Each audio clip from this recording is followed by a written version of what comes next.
Bismillahirrahmanirrahim. Assalamualaikum warahmatullahi wabarakatuh.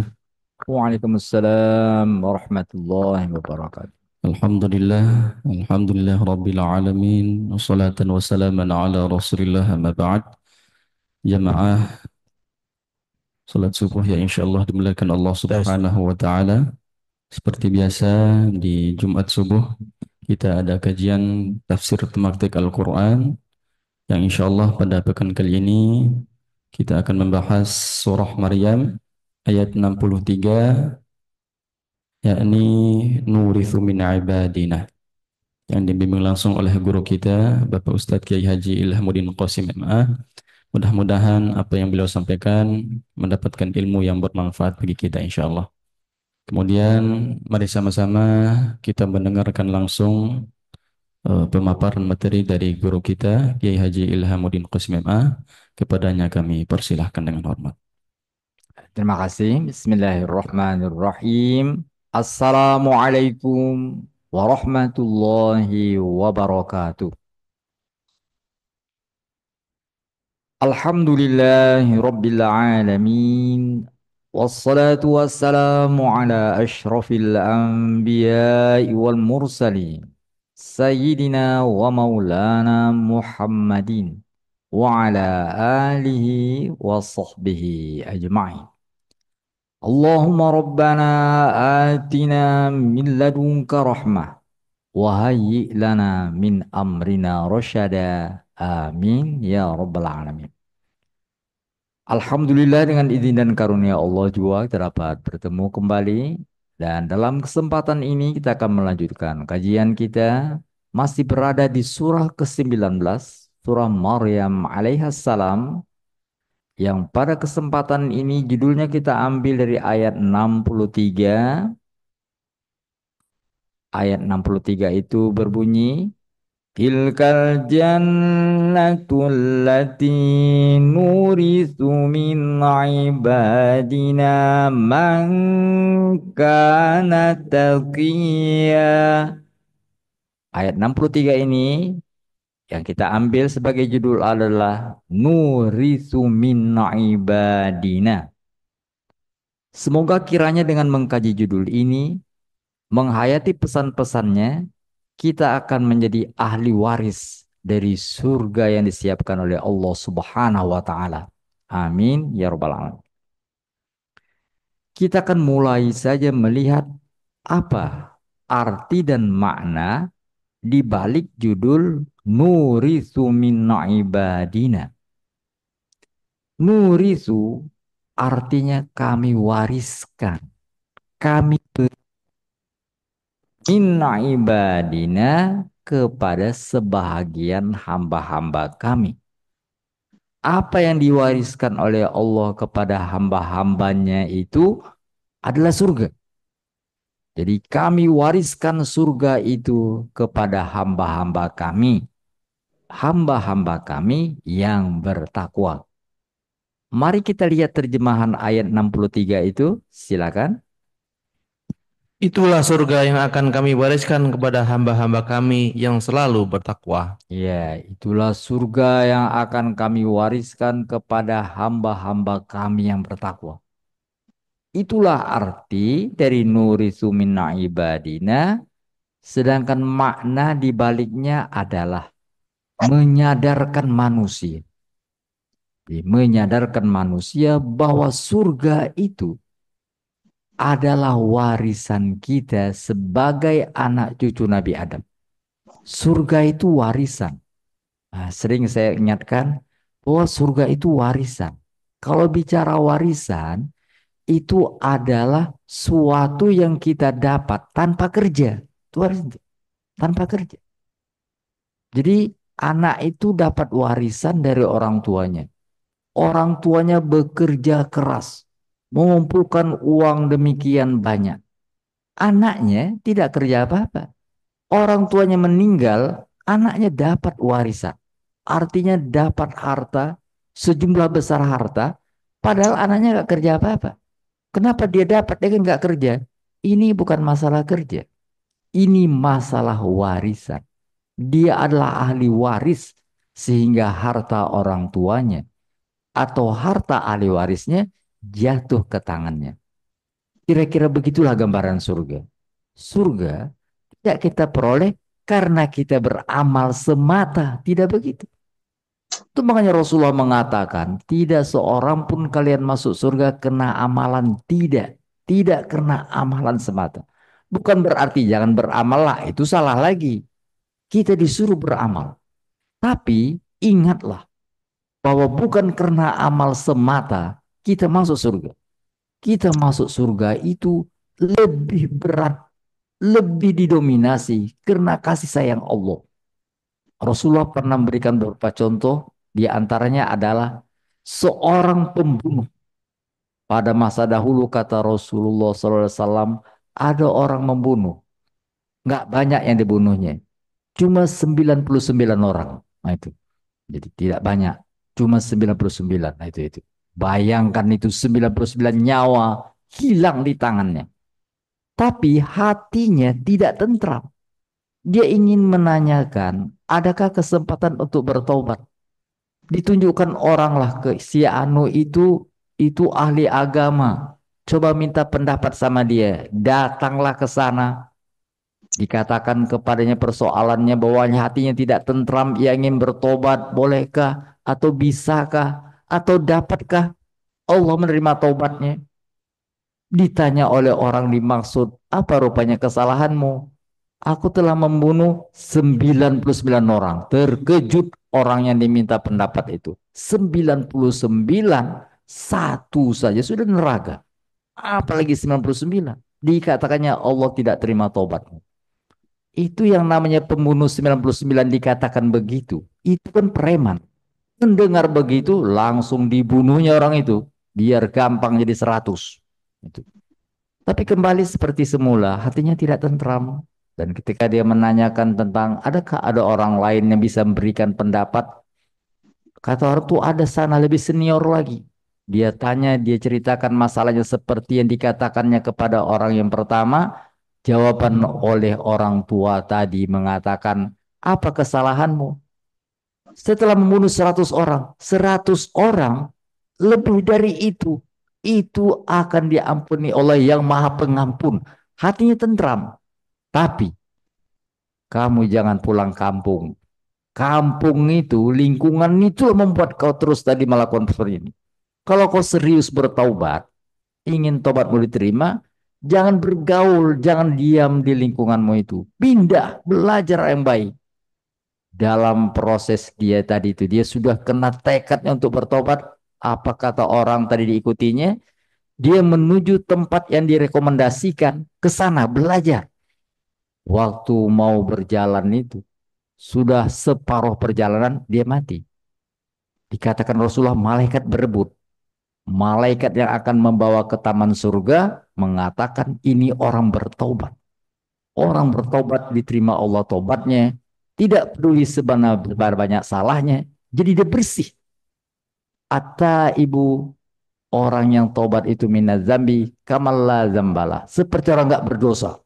Itu dasarnya jadi ini milikku. Kata malaikat yang akan mengantarkannya ke lubang neraka di alam barzah. Ini orang tidak pernah melakukan kebaikan sama sekali. Catatannya membunuh terus. Oleh karena itu, dia adalah milikku. Allah utus Jibril untuk beri keputusan. Akhirnya dilihat kemana dia lebih mengarah. Rupanya mengarah ke tempat yang akan dituju, padahal cuma sedikit saja selisihnya. Tapi dengan ampunan Allah, orang itu akhirnya masuk ke taman surga. Alhamdulillah. Intinya kalau dilihat amal, apa amal dia? Amal dia cuma berjalan menuntut ilmu dan mati di sana. Tapi mati dalam niat yang baik. Allah katakan surga menantinya. Oleh karena itu sekali lagi, bahwa surga itu bukan semata-mata amal kita. Kata sahabat, kau juga Rasulullah, iya. Aku juga begitu, bukan semata-mata amalku. Tapi karena rahmat Allah subhanahu wa ta'ala. Oleh karena itulah kita jangan terlalu tadi memikirkan tentang pahala atau amal kita. Itu sholatnya sekian banyak, bagus, bagus. Tapi jangan gara-gara itu kita merasa surga milik kita bukan karena amal semata. Ada lagi yang lebih penting, yaitu rahmat Allah Subhanahu wa taala.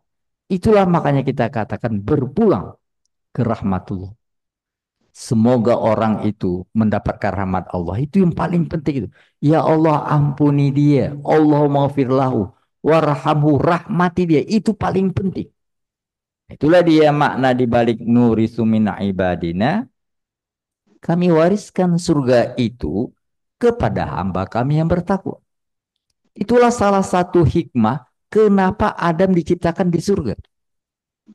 Adam sebenarnya bertugas di dunia, di bumi. Lalu kenapa dia diciptakan di surga? Mari kita lihat surat 2 ayat 30. Pada surat Al-Baqarah ayat 30 dikatakan, wa in qala rabbuka lil malaikati inni ja'ilun fil ardi khalifah. Silakan. Dan ingatlah ketika Tuhanmu berfirman kepada para malaikat, Aku hendak menjadikan khalifah di bumi. Mereka berkata, apakah engkau hendak menjadikan orang yang merusak dan menumpahkan darah di sana? Sedangkan kami bertasbih memujimu dan mensucikan namamu. Dia berfirman, sungguh aku mengetahui apa yang tidak kamu ketahui. Nah, yang kita fokuskan fil ardi khalifah. Aku akan menjadikan khalifah di bumi. Tapi diciptakan di surga. Kenapa? Sebagai isyarat bahwa kita akan mendapatkan surga. Adam punya tempat namanya surga.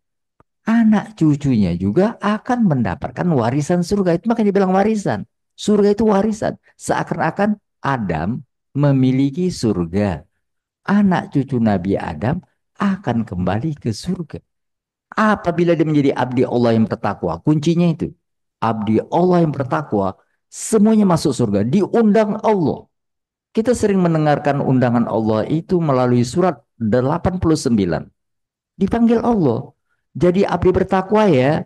Supaya masuk kembali pulang kampung surga namanya. Surah 89 ayat 27. Surah Al-Fajr. Ya Tuhan nafsul mutmainnah. Irji'i ila rabbiki radiyatan mardiyah. Fadkhuli fi ibadi wadkhuli jannati. Silakan.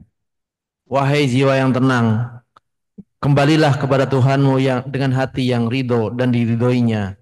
Maka masuklah dalam golongan hamba-hambaku dan masuklah ke dalam surgaku. Iya, masuklah ke dalam kelompok hambaku bertakwa supaya masuk ke surga pulang kampung. Itu makanya kembali ke rahmatullah. Kalau dikatakan kembali, kalau dikatakan pulang, berarti rumah kita bukan dunia ini. Pulang dulu ya. Jadi Pak Dokter katakan, aku pulang dulu ya, pamit ya pulang. Artinya bukan di sini rumahnya. Rumahnya ada di tempat yang dikatakan pulang itu. Berpulang ke rahmatullah artinya tempat kita adalah sebuah rumah. Sebuah taman yang indah. Di sisi Allah di surga nanti itulah rumah kita. Itu rahasia disampaikan para nabi. Tidak menjadi rahasia lagi. Sudah dikatakan di semua kitab. Rumah kalian itu tempat kalian kembali itu di surga. Dan istri Fir'aun minta ya Allah aku ingin tempat yang dekat denganmu. Itu doanya. Surah 66 ayat 11.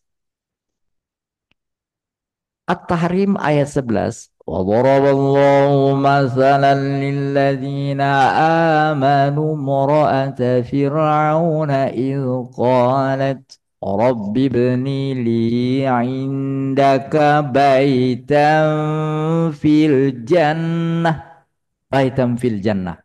Mari kita lihat terjemahannya. Dan Allah membuat perumpamaan bagi orang-orang yang beriman.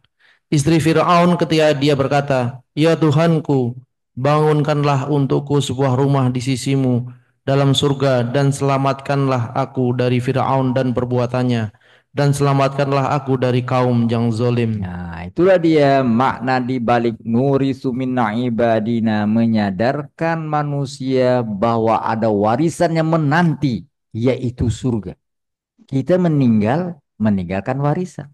Kita meninggal, mendapatkan warisan. Surga yang menanti. Itulah dia arti dan makna. Sekarang kita lanjut ke bagian kedua, hubungan judul yang lalu dengan judul sekarang. Bila judul yang lalu menjelaskan tentang keselamatan yang hakiki, maka judul sekarang mengingatkan keselamatan yang hakiki itu adalah keselamatan kalau kita pulang kampungnya ke surga. Dia selamat, selamat, selamat. Tapi pulang kampung neraka. Nggak selamat namanya. Itu makanya keselamatan itu.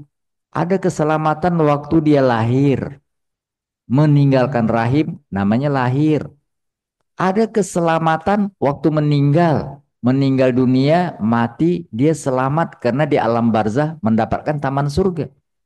Keselamatan yang hakiki adalah keselamatan saat dia mendapatkan salamun qawlam min rabbir rahim. Mari kita lihat surat 56 Al-Waqiah. Salah satu surah yang kita dianjurkan membacanya Al-Waqiah. Pada surah Al-Waqiah dikatakan begini. Ayat 90 dan 91. Wa amma in kana min ashabil fasalamun laka min ashabil yamin. Silakan. Dan apapun jika dia termasuk golongan kanan, maka salam bagimu, wahai dari golongan kanan. Sambut malaikat. Iya, malaikat menyambut selamat ya.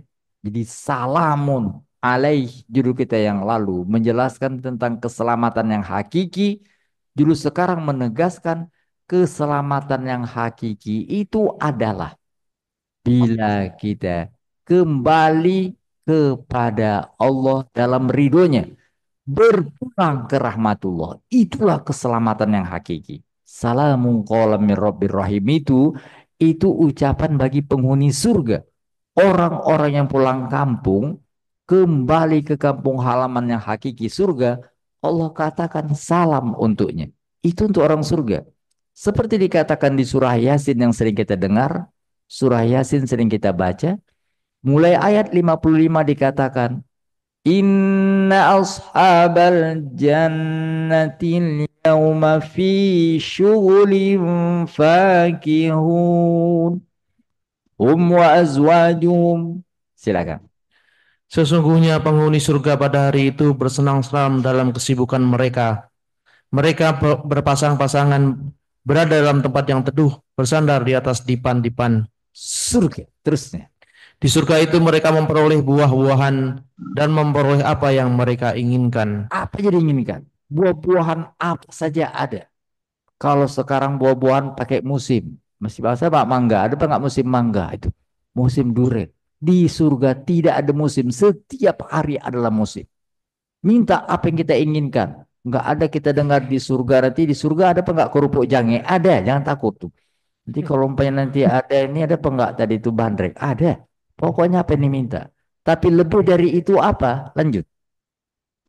Kepada mereka dikatakan salam sebagai ucapan selamat dari Tuhan yang Maha Penyayang. Itulah dia hubungan judul yang lalu dengan judul sekarang. Bila judul yang lalu menjelaskan tentang keselamatan yang hakiki, yaitu keselamatan saat malaikat mengucapkan salam dan Allah memberi salam, maka judul sekarang mengingatkan keselamatan yang hakiki itu adalah bila kita mendapatkan salam yang tadi disebutkan. Nurisu min ibadina, karena kita menjadi pewaris ahli surga. Mudah-mudahan kita semua yang ada di sini dan keluarga kita masuk surga semuanya. Amin. Sampailah kita pada bagian yang ketiga. Bagaimana caranya supaya kita menjadi ahli waris yang sah. Jadi bukan sekedar ahli waris. Ada ahli waris yang sah. Maksud ahli waris yang sah itu yang sah, yang berhak mendapat warisan. Tapi ada ahli waris nggak berhak dapat warisan. Sianu kan ahli waris. Kenapa? Kan dia anak kandungnya. Iya. Kok nggak dapat warisan? Oh, karena dia membunuh orang tuanya. Jadi anak yang seharusnya mendapat warisan tidak menjadi ahli waris kalau dia membunuh orang yang akan diwarisinya. Itulah salah satu pelajaran surah Al-Baqarah. Al-Baqarah itu namanya Al-Baqarah, itu disembelih sapi untuk dipukulkan kepada orang mati. Yang mati itu orang kaya. Kenapa perlu dipukul? Karena Allah mengatakan pukul orang mati itu supaya dia hidup kembali. Dia sudah mati. Untuk mengatakan siapa pembunuhnya. Karena nggak ketahuan siapa pembunuhnya. Saksi yang dapat diharapkan hanya orang yang mati itulah yang tahu. Bagaimana cara menghidupkan yang mati? Allah katakan sembelih Al-Baqarah. Disembelih, dipukulkan. Orang mati itu hidup. Dia mengatakan, Qatalani ibnu ammi. Yang bunuh aku sepupuku inilah. Deh. Rupanya sepupunya bunuhnya. Seharusnya dia jadi waris. Nggak jadi waris. Kenapa? Membunuh. Jadi, bagaimana caranya menjadi ahli waris yang sah? Anak cucu Nabi Adam yang sah. Bukan semata-mata pewaris. Karena ahli waris bisa tidak mendapatkan warisan. Salah satu contohnya bila dia melakukan pembunuhan dalam artian dia membunuh ahli waris. Oleh karena itu perlu kita perhatikan pesan-pesan ini. Ada 3 pesan supaya kita menjadi ahli waris yang sah. Ini tandanya anak cucu Adam yang benar. Karena ada isu, ada anak cucu Adam yang nggak sampai ke Nabi Adam. Setelah diperiksa trombonya monyet. Itu aja. Kalau itu nggak masuk itu, berarti ke monyet deh. Itu. Jadi mesti jelas sisilah kita anak cucu Nabi Adam. Jangan terpengaruh anak cucu monyet. Jangan. Nabi Adam. Bagaimana kita mengetahui kita adalah anak cucu Adam yang sah sehingga berhak mendapat surga warisan tadi atau tidak? Pada surah Maryam alaihissalam, kita diingatkan 3 pesan penting. Kita miliki ini berarti kita berhak sebagai ahli waris yang sah mendapatkan surga yang Allah wariskan. Yang pertama, jangan terpedaya dengan warisan duniawi. Setan masuk melalui warisan dunia. Gara-gara mikirkan warisan dunia, manusia gagal mendapatkan warisan akhirat. Dunia saja bisa gagal. Dia ingin dapat warisan, dibunuhnya orang tuanya. Nggak dapat warisan. Dan karena itu sekali lagi pesannya, jangan gara-gara warisan dunia, kita mengabaikan warisan akhirat. Apa maksudnya? Maksudnya begini. Maksudnya jangan sampai gara-gara masalah warisan kita melanggar hukum Allah. Dan itu Allah ingatkan berkali-kali. Dari dulu orang kalau cerita warisan itu berantem pun jadi. Orang yang tadi adalah ngaku saudara. Jadi nggak saudara gara-gara warisan. Hati-hati. Allah katakan di surat 89. Tadi sudah kita sebutkan surah 89 ayat 27 sampai 30 Allah mengundang kita, wahai jiwa yang tenang, pulang kampung ya ke surga. Itu ayat 27 sampai 30. Mari kita lihat ayat 18-nya. 19-nya saja. Wa ta'kuluna sa'aklan lamma wa tuhibbunal mala hubban jamma. Silakan. Sedangkan kamu memakan harta warisan dengan cara mencampur baurkan dengan halal dan haram. Itu hati-hati itu. Seharusnya warisan kita itu cuma 5. Akhirnya kita buat menjadi 8. Hati-hati. Jangan makan warisan sembarangan. Bukan kerja kita itu. Itu warisan sebagai semacam hadiah untuk kita. Jangan kena serakah mengambil milik orang lain. Kita tutupin milik orang lain. Kita tadi itu manipulasi data. Hati-hati. Gara-gara apa? Wa tuhibbunal mal. Silakan. Dan kamu mencintai harta dengan cintaan yang berlebihan. Berlebihan sehingga dituhankan. Tidak perlu dengan tadi itu saudara atau tidak. Dan itu banyak. Banyak terjadi. Itu makanya Allah ingatkan. Kalian makan warisan sembarangan, serakah sekali. Kalian cinta demikian hebat pada harta. Sehingga lupa bahwa kalian mendapatkan warisan di surga nanti. Itulah makanya Allah ingatkan di ayat yang lain. Jangan gara-gara warisan. Ahli warisnya masih anak kecil. Nggak bisa dikasih. Sehingga perlulah tadi warisan diberikan kepada orang yang bertanggung jawab. Boleh jadi ibunya. Kalau ibunya masih hidup. Bisa jadi omnya. Karena omnya lah yang paling dekat. Allah ingatkan hati-hati ya. Kalau kita diberi amanah, ada harta anak yatim, jangan makan. Jangan makan sembarangan. Itu mengantar ke neraka. Dikatakan di surat 4 ayat 10. An-Nisa ayat 10 mengatakan innalladzina ya'kuluna amwalal yatama zulma innama ya'kuluna fi butunihim nara wa sayaslawna sa'ira. Silakan. Sesungguhnya orang-orang yang memakan harta anak yatim secara zalim, sebenarnya mereka itu menelan api dalam perutnya dan mereka akan masuk ke dalam api yang menyala-nyala. Hati-hati. Itu dimulai dengan bagaimana makan warisan itu termasuklah merubah-rubah wasiat. Rubah wasiat. Hati-hati. Jadi orang-orang yang merubah wasiat, wasiat sudah begini itu. Kecuali kalau wasiat itu nggak benar. Ada seorang sebelum meninggal dunia nulis warisan. Hartaku tidak boleh disentuh oleh si A anakku ini ya. Kurang ngajar sejak kecil. Itu nggak boleh. Nggak boleh itu. Di warisan itu. Jadi orang itu warisan. Warisanku ini diberikan kepada si A. Padahal bukan anak. Padahal bukan tadi itu ini. Itu adalah anak angkatnya atau yang lain. Gara-gara apa? Karena dia tidak mau memberikan kepada anaknya tadi. Dengan kasus itu. Ada orang tua nggak suka sama anaknya. Bagaimana supaya warisannya nggak jatuh ke anak itu? Dikasihkannya pada orang lain. Buat warisan. Itu makanya Nabi cut. Yang namanya wasiat maksimal sepertiga. Ya Rasulullah kata sahabat. Aku anakku cuma satu. Warisanku banyak. Aku mau kasih separuh. Jangan. Jangan separuh. Sepertiga, kata Nabi, wasulusu kasir. Sepertiga pun udah cukup banyak. Baguslah kau tinggalkan ahli warismu itu dalam keadaan mereka tuh kaya raya itu lebih bagus.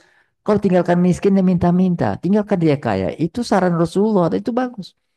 Tapi jangan gara-gara harta warisan kita melakukan manipulasi data, mengambil harta. Itu makanya sekali lagi pesan pertama, berhati-hatilah terhadap warisan. Warisan itu seharusnya mengantarkan kita jadi orang yang diridhoi Allah. Ya Allah, Alhamdulillah, rupanya aku dapat warisan. Akan kugunakan ya Allah untuk mendapatkan ridhomu. Itu yang diisyaratkan di surat Maryam yang sedang kita kaji, ayat 5. Yarithuni wa yarithu min ali Ya'qub waj'alhu rabbi radiyya. Kembali ke surat 19. Coba baca terjemahannya.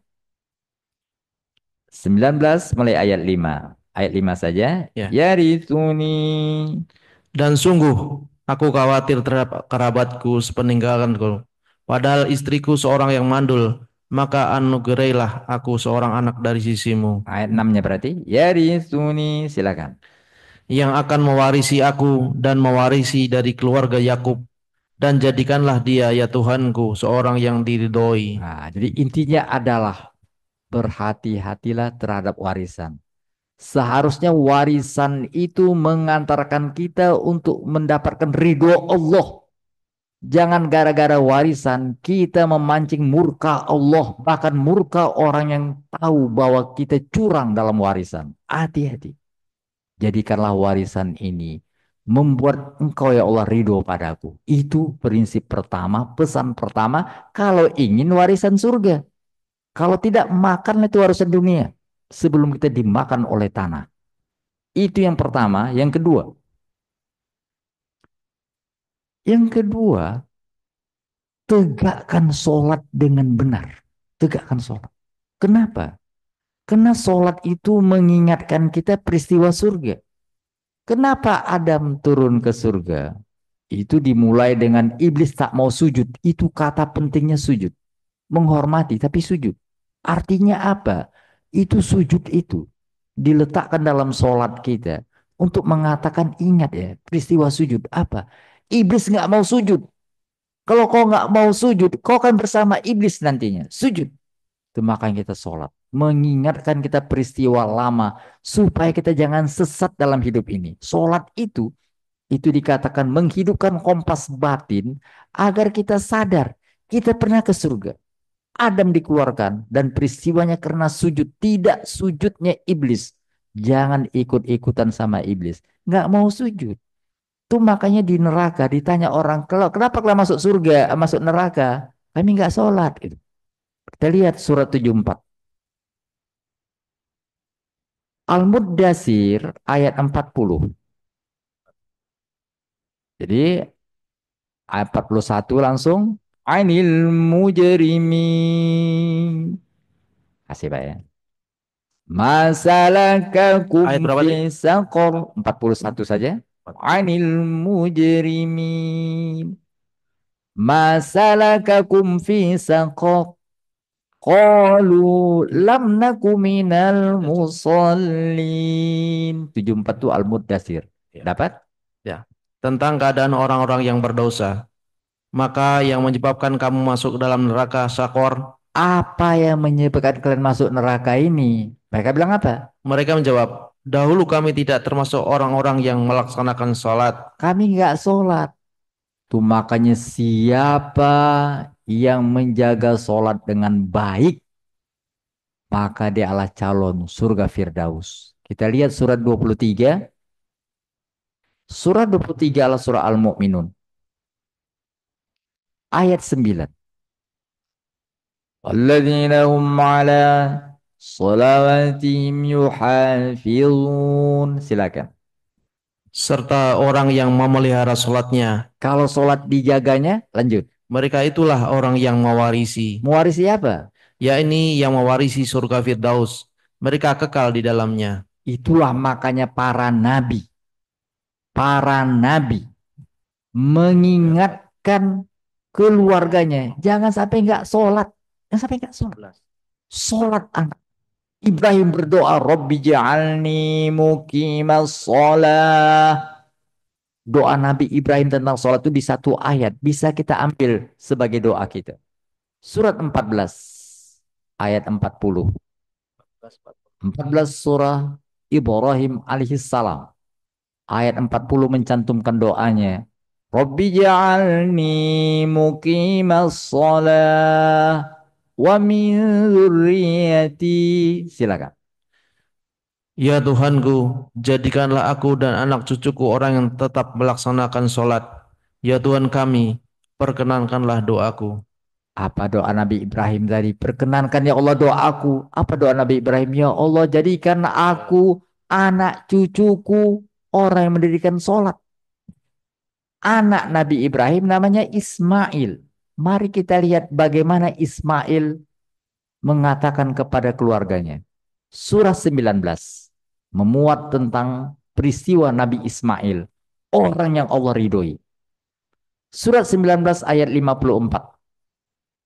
Wadhkur fil kitabi Ismail innahu kana sadiqal wa'di wa kana rasulan nabiyya. Silakan. Dan ceritakanlah Muhammad kisah Ismail di dalam kitab Al-Quran. Dia benar-benar orang yang benar-benar berjanji seorang Rasul dan Nabi. Apa terusnya? Dan dia menyuruh keluarganya untuk melaksanakan sholat dan menunaikan zakat. Dia seorang yang diridhoi di sisi Tuhannya. Apa kata Nabi Isa waktu kecil? Nabi Isa masih bayi, masih dalam gendongan, itu sudah berkata begini. Surah 19 ayat 30. Kalau tadi ayat 54 kita lihat lagi sebelumnya 30. Nabi Isa waktu kecil mengatakan begini. Qala inni abdullah. Silakan. Dia Isa berkata, sesungguhnya aku hamba Allah. Dia memberiku kitab Injil dan menjadikan aku seorang nabi. Terus. Dan dia menjadikan aku seorang yang diberkahi di mana aku berada. Dan Terus. dia memerintahkan kepadaku melaksanakan sholat dan menunaikan zakat selama aku hidup. Sampai mati tetap sholat. Dan sampai mati, udah mati, disolatin. Untuk menegaskan perlunya sholat. Itu makanya hati-hati. Lakukanlah sholat dengan baik. Dan ingatkan keluarga kita. Karena Quran mengatakan nanti banyak keluarga yang anak cucunya nggak sholat lagi. Dengan berbagai alasan. Hati-hati. Dia akan sesat. Karena sholat itu mengingatkan kita. Mengaktifkan kompas batin tentang kita mempunyai warisan surga. Kalau tidak sholat lagi, mati kompas batin itu.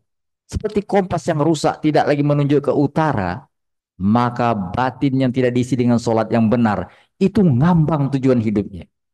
Mari kita lihat kembali surat 19 ayat 59. 59. فَخَلَفَ مِنْ بَعْدِهِمْ خَلْفٌ أَضَاعُوا الصَّلَاةَ وَاتَّبَعُوا الشَّهَوَاتِ فَسَوْفَ يَلْقَوْنَ غَيًّا. Kemudian datanglah setelah mereka pengganti yang kemudian datanglah setelah mereka pengganti yang mengabaikan sholat dan mengikuti keinginannya, maka mereka akan sesat. Ya, jadi setelah nanti mereka pergi meninggalkan dunia ini, anak cucunya tak peduli sama sholat dan akhirnya sesat. Kecuali, lanjut. Kecuali orang-orang yang bertobat, beriman dan mengerjakan kebajikan, maka mereka itulah yang akan masuk surga dan tidak dizolimi atau dirugikan sedikit pun. Ya, sekarang yang ketiga. Yang pertama tadi kita diingatkan hati-hati dengan warisan. Nanti gara-gara warisan dunia tak dapat kita warisan surga. Yang kedua, ingat sholat. Sholat itu mengingatkan kita, mengaktifkan potensi batin kita untuk sadar ada warisan kita. Warisan itu kita tinggalkan gara-gara peristiwa sujud. Sholat, terutama waktu sujud. Ingatkan, rendahkan hati kita. Yang ketiga, yang terakhir.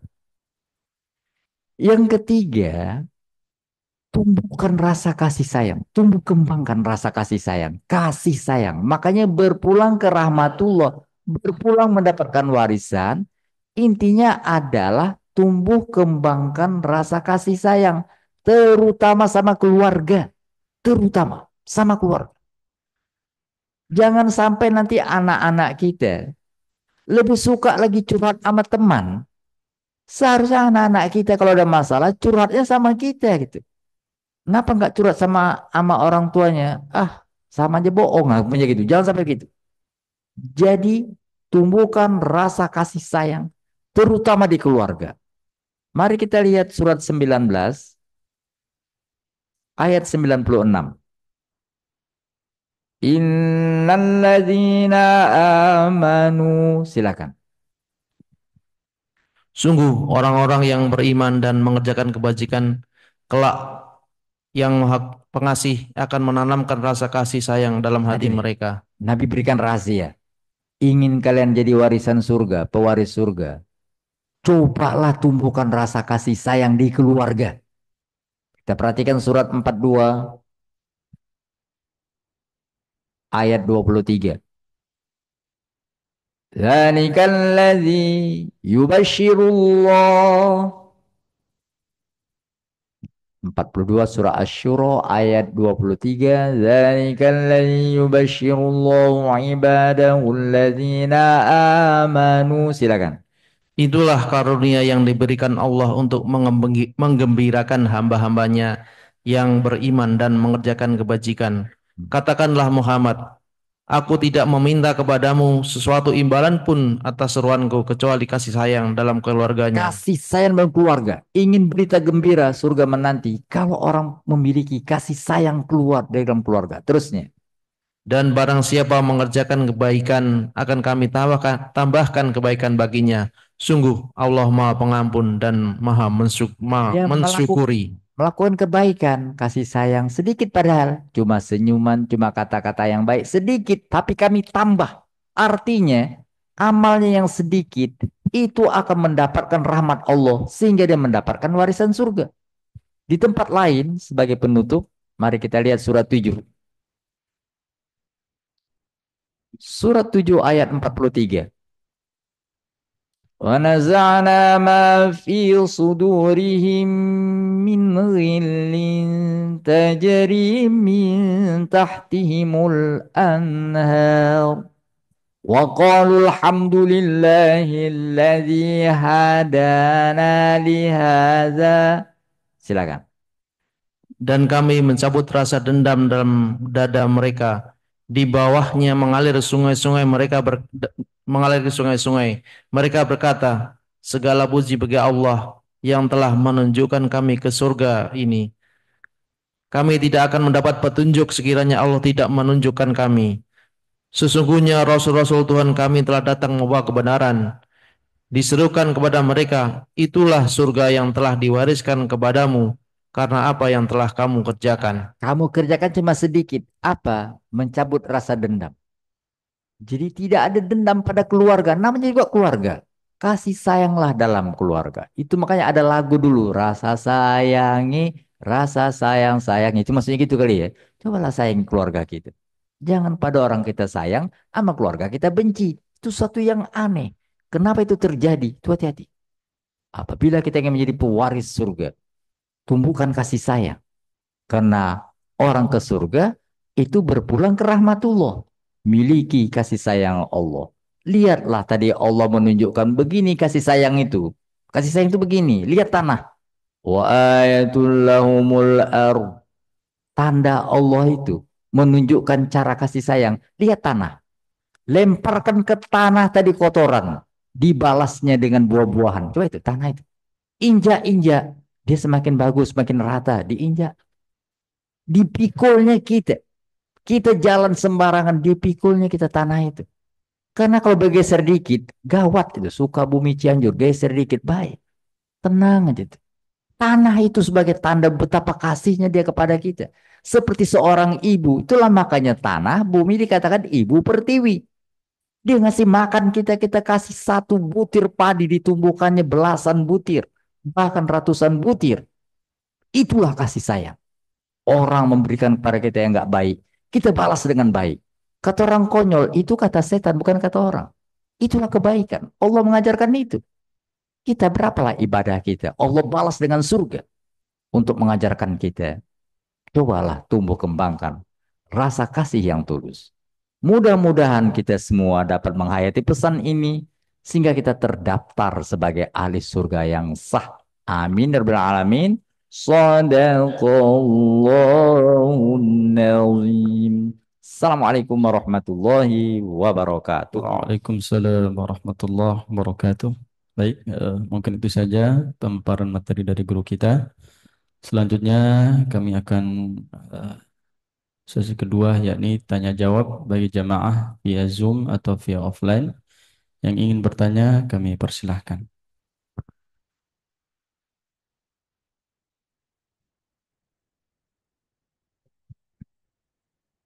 Ya, silakan Pak.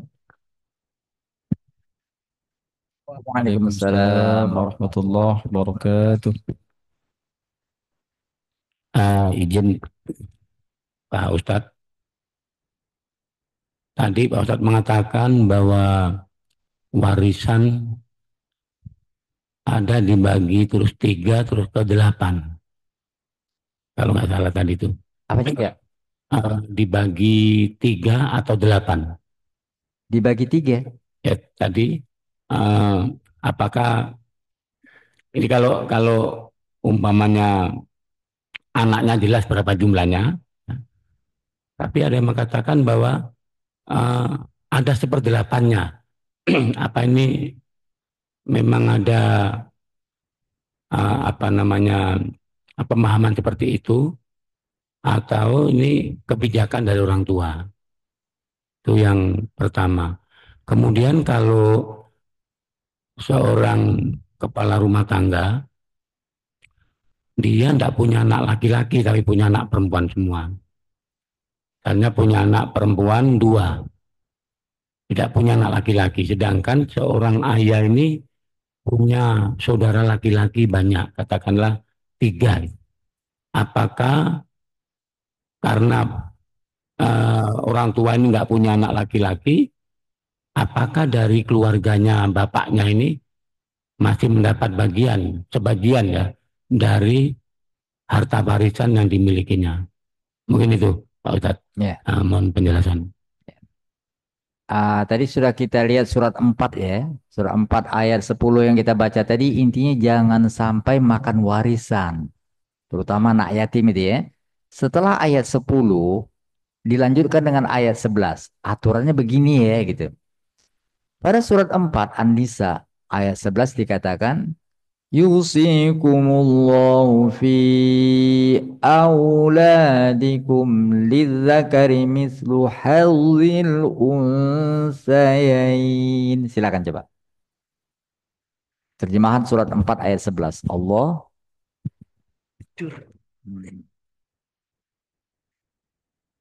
Allah mensyariatkan, mewajibkan kepadamu tentang pembagian warisan untuk anak-anakmu, yaitu bagian seorang anak laki-laki sama dengan bagian dua anak perempuan. Jadi laki-laki dan anak laki dua kali. Jadi kalau kita punya anak laki, punya anak perempuan, satu orang laki-laki, satu orang perempuan, tapi dibaginya menjadi tiga. Dalam artian anak laki-laki dapat dua, anak perempuan dapat satu. Sehingga walaupun dia dua, tapi harta dibagi tiga. 3M, itu 2M untuk laki-laki, 1M untuk perempuan. Kira-kira gitu. Selesai. Terusnya. Dan jika anak itu semuanya perempuan yang jumlahnya lebih dari dua, maka bagian mereka 2/3 dari harta yang ditinggalkan. Jika dia anak perempuan, ya. Jadi situ aja dulu. Jadi pasti hati-hati kalau ini. Jadi kalau dia satu orang, anak perempuan satu orang, maka dia dapat setengah. Kalau dia dua orang, maka dapatnya atau lebih, dapatnya 2/3. Jadi kalau sendiri dia setengah. Kalau dia berdua, dapat 2/3. Ini kalau nggak ada anak laki-laki. Kalau anak laki tadi, mereka akan bersama untuk mewarisi dan menghabiskan. Tapi kalau anak perempuan saja, kalau seorang setengah. Kalau dua atau lebih 2/3. Itu artinya masih ada peluang bagi saudara dari ayahnya, kalau meninggal ayahnya, untuk mendapat bagian memang iya. Jadi 2/3 untuk anak perempuan 3 orang tadi, sepertiga untuk saudara. Tentang saudara dikatakan di selanjutnya. Lanjutkan dulu. Dan jika anak itu semuanya perempuan dan jumlahnya lebih dari dua, maka mereka 2/3 dari harta yang ditinggalkan. Jika dia anak perempuan itu seorang saja, maka dia akan memperoleh setengah harta yang ditinggalkan. Dan untuk kedua ibu bapak, bagian masing-masing 1/6 dari harta yang ditinggalkan. Jika dia yang meninggal perempuan mempunyai anak, jika yang meninggal tidak mempunyai anak dan dia mewarisi oleh kedua ibu bapaknya saja, maka ibunya mendapatkan 1/3. Titik situ dulu. Maksudnya adalah kan ada juga orang yang dia nggak punya anak belum kawin. Berarti ahli warisnya ibunya. Jadi kalau nggak punya anak belum nikah atau sudah nikah tapi nggak punya anak masih ada orang tuanya. Orang tuanya itu masing-masing dapat 1/6 kalau masih tadi itu hidup itu orang tuanya maksudnya si ibu dapat tadi itu 1/3 orang tuanya yang laki-laki 2/3 seperti model tadi anak. Tapi kalau umpamanya tadi dia punya saudara, lanjut. Kalau dia punya anak, ibu bapak dapat 1/6 ya. Tapi kalau nggak ada anak, maka pembagiannya seperti tadi. Ibu dapat 1/3, bapak 2/3. Sekarang katakanlah ada ibunya. Nah, bapaknya nggak ada lagi, cuma ada ibunya. Tapi punya saudara. Lanjut. Jika dia meninggal mempunyai beberapa saudara, maka ibunya mendapatkan 1/6. Titik. Intinya adalah saudara mendapat bahagian bila tadi ahli warisnya tidak menghabiskan seluruh harta. Jadi kalau soal meninggal dunia ada ahli waris menghabiskan harta, istilahnya asobah. Jadi orang punya anak laki-laki itu menghabiskan harta itu. Jadi kalau cuma anak perempuan, kalau satu cuma setengah, kalau dua atau lebih, 2/3. Sehingga masih ada lebihan sisa harta yang akan diberi kepada saudara dari orang yang meninggal. Saya dapat tangkap cuma soal kedua, Pak. Yang pertama tadi apa kasusnya tadi? Yang pertama tadi Sama nggak usah. Saya pernah dengar ini Pak Ustaz. Sama itu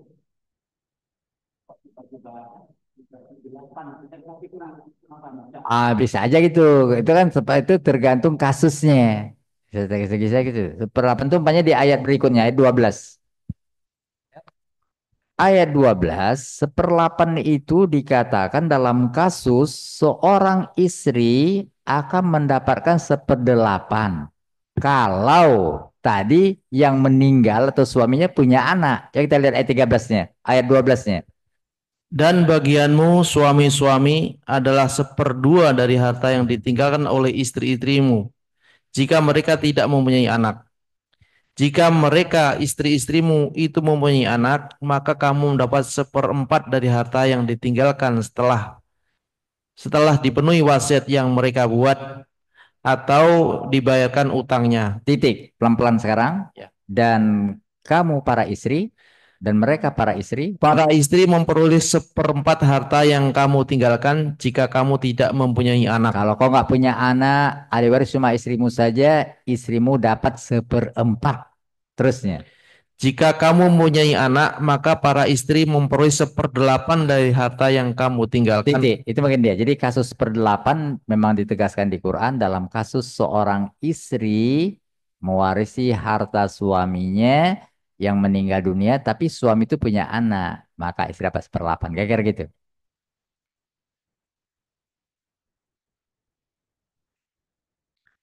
Baik, mungkin itu saja.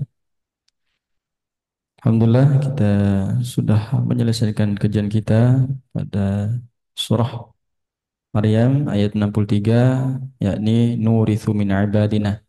Mudah-mudahan apa yang beliau sampaikan menjadi ilmu yang bermanfaat bagi kita. Kemudian kami persilahkan kepada Bapak Syahrir Tanjung untuk menyampaikan sepatah dua kata, insyaallah.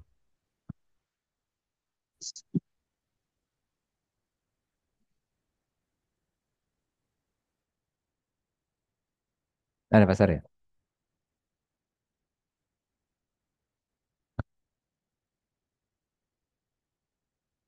Memang ini suatu penjelasan kajian yang menurut saya sangat penting bahwa pertama bahwa kita adalah pewaris surga. Pewaris surga itu bukan karena amal kita, karena kita hebat atau kita ya sudah melakukan semua. Nggak dengar ya? Halo? Ada? Halo?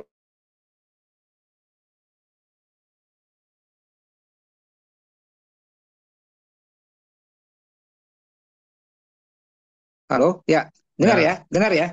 Halo?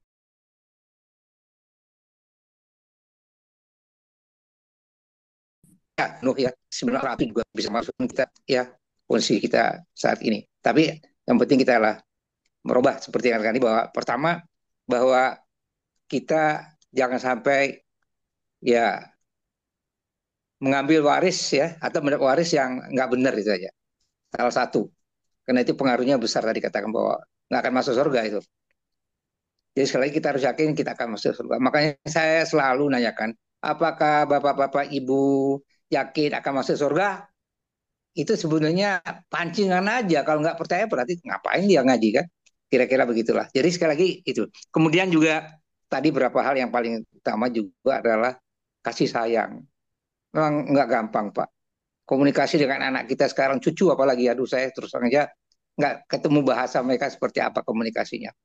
Ya jadi tetap kita lakukan tapi kembali bahwa kita nggak boleh berputus asa.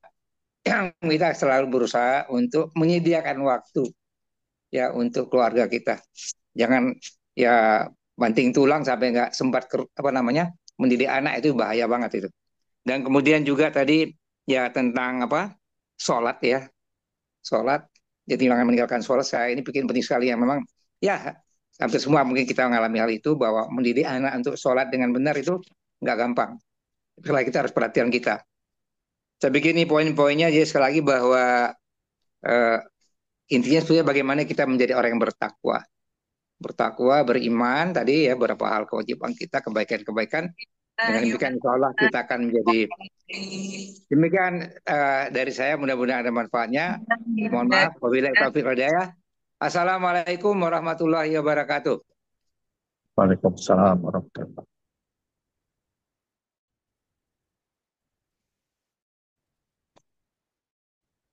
Ya, jemaah offline ataupun online via Zoom. Mudah-mudahan kita mendapatkan keberkahan daripada Amin. kajian kali ini insya Allah. Dan yang kedua kita doakan juga guru kita mudah-mudahan Allah sehatkan badannya, Amin. Allah panjangkan umur kebaikannya, mudah-mudahan Allah lindungi beliau insya Allah. Kemudian Amin.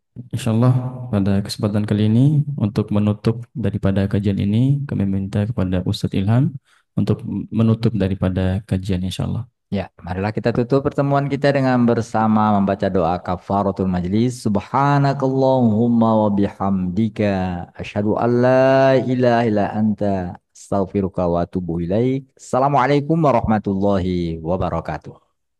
Waalaikumsalam warahmatullahi wabarakatuh.